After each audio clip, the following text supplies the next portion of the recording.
예, 안녕하십니까. 사실 저희들 교과서 포럼이 사실은 이제 참 소수의 학자들로 2005년에 사실 시작이 됐습니다.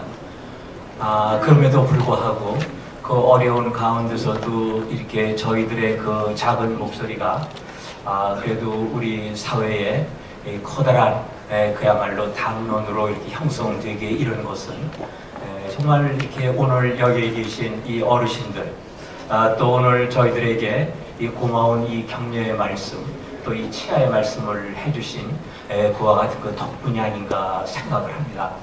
사실 저희들은 이 중고등학교 이 교과서의 역사 교과서, 근현대사 교과서에 문제가 있다 이런 마음을 가지고 시작은 했지만 근본적으로는 우리 사회 저변에 흐르고 있는 잘못된 이 역사의식, 저희들은 이 역사의식을 단순한 이 역사에 대한 문제가 아니라 국가 정체성에 관한 문제가 이 잘못되었기 때문에 이렇게 된 것이다. 사실 우리가 그동안 이승만 대통령 잊어버렸죠. 또 박정희 대통령 잊어버렸죠.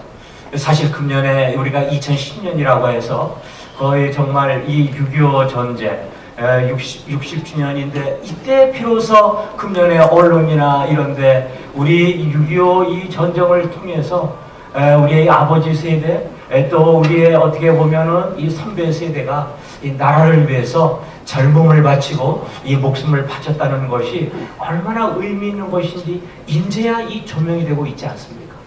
그동안 우리의 정말 특히 이 현대사가 우리들에게 있어서 우리 공동체에 있어서 잃어버린 이와 같은 그야말로 이 영역이었다.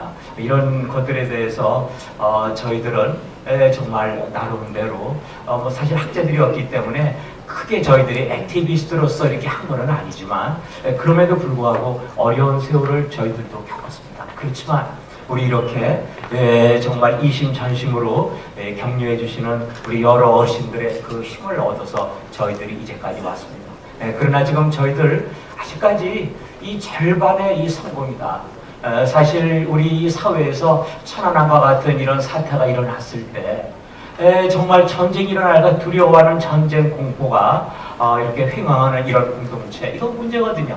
이 애국의 의미, 이 나라를 사랑한다 이와 같은 것이 가능하기 위해서는 우리 이 공동체가 시작부터 잘 됐다, 우리 건국 대통령 있었다, 이런 얘기들을 우리가 스스럼없이 해야 되는데 그동안 너무나 그와 같은 것들이 부족했기 때문에 천안함과 같은 사태가 이렇게 나면 우리 나라를 위해서 목숨을 다해서 지키자, 이런 것들이 우리 젊은 세대에게 있어서 도도한 흐름이 되어야 하는데 그것이 되지 않은 것, 이런 점에 있어서 아직도 이 교과서 포럼이나 정말 올바른 역사의식을 길러주는 일이 아직도 갈 길은 멀다, 이런 그야말로 또 하나의 의무를 갖다가 느끼면서 우리 어르신들이 오늘 보내주신 그 격려의 말씀, 그 다음에 이 도움의 말씀을 저희들이 잊지 않고 항상 활동을 해나가도록 하겠습니다. 예, 선생님들 감사합니다.